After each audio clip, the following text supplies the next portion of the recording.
கீழக்கரை வரலாற்று சிறப்புமிக்க கடற்கரை பட்டினமாகும். இது மன்னார் வளைகுடாவில் அமைந்து உள்ளது.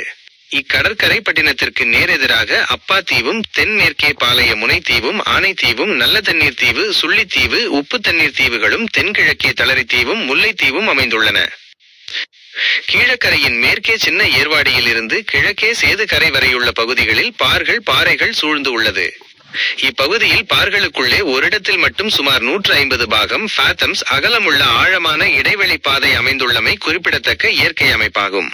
அந்த இடைவெளி பாதையை காட்டும் வகையில் 2 கம்பங்கள் பீக்கன்ஸ் அமைக்கப்பட்டுள்ளன. கீழக்கரை துறைமுகத்திற்கு கப்பல்கள் வந்து போக இப்பாதை இயற்கை நுழைவு வாயிலாக அமைந்துள்ளது. கீழக்கரை துறைமுகத்தின் முக்கிய சிறப்பம்சம் இங்கு வந்து நங்கூரமிடும் கப்பல்கள் எல்லாம் பெருங்காற்றிற்கும் பேரலைகளுக்கும் இடையில் சிக்கிக் கொள்ளாமல் இருக்க இங்கு அமைத்துள்ள தீவுகளும் கடலோரத்தில் அமைந்துள்ள பார்களுமே இயற்கை அரணாக அமைந்துள்ளன.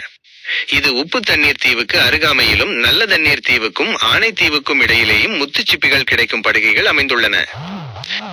குறிப்பு: நீங்கள் இணைத்த படத்தில் ஒரு கலங்கரை விளக்கத்தை குறிப்பது போன்ற கம்பங்கள் பீக்கன்ஸ் சுட்டிக்காட்டப்படுவதும் உரைப்பகுதி அமைவிடம் என்ற தலைப்புடன் முடிவதும் இந்த உரை கீழக்கரை துறைமுகத்தின் இயற்கை அமைவிடம் மற்றும் சிறப்பு அம்சங்களை பற்றி விவரிக்கிறது என்பதை காட்டுகிறது.